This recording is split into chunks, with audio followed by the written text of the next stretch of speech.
What is time? I'll let you guys answer this one. For real, I'll wait. And wait. And wait. Even if it takes a lifetime. Even when the stars burn out and matter is dissipated into a heat death of the universe. All will be dark, but you'll still have time.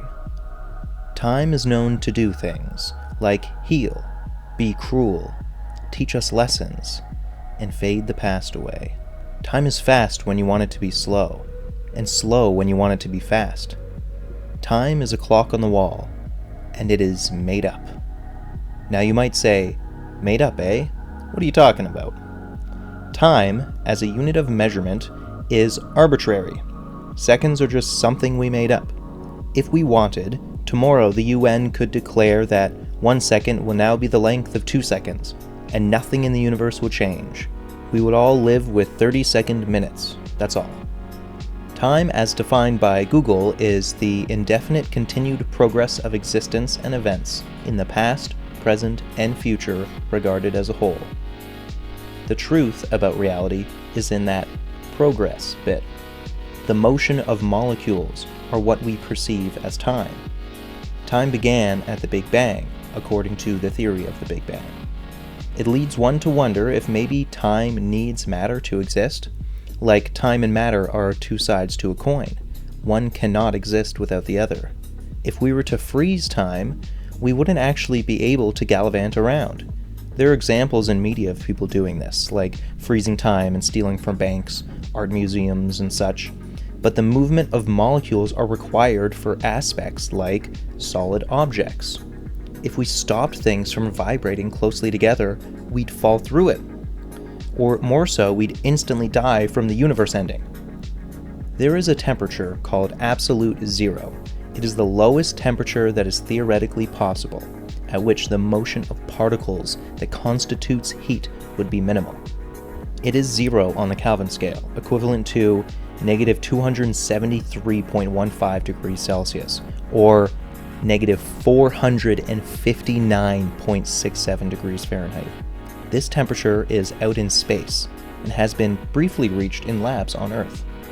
Pluto is 44 Kelvin, which is negative 229 degrees Celsius, or negative 380 Fahrenheit. And it is the coldest planet in our solar system. A reason science fiction stories in space have things like cryogenic chambers to hibernate its occupants is because of the real effects lower temperatures have on cellular motion. So the reason I bring absolute zero up is because if such a temperature could either be found to or being created to descend even lower than absolute zero, would time itself stop? Would it collapse into a black hole? Who knows? One thing we do know is that we can never go back in time. Forward, however, well, that's relative. It has to do with gravity. The simplest example is astronauts leave Earth's orbit, saying goodbye to their families and friends as they chart a course around the supermassive black hole at the center of our Milky Way galaxy. The trip takes them, for whatever reason, 1 year. They enter the dense black hole's orbit and circle it once before heading back to Earth. 1 year had passed for them, but upon returning to Earth, 100 years had passed for everyone else. It's a strange and phenomenal effect gravity has on matter. Not just matter, actually, but also light. The heavier an object is, on the astronomical scale, the slower time moves. I'm hesitant to say that the molecules vibrate slower, because even if that is what they're doing, it wouldn't be as simple as that. Cold temperature does that, but it doesn't seem to slow time down. I would simply say gravity works as a dial, like a fancy light switch. The more you crank it, the slower things get. A thought experiment the glorious Stephen Hawking had regarding time involved a futuristic train. He wondered, or proposed, that say there was a train humanity created that wrapped around the Earth and traveled at near the speed of light.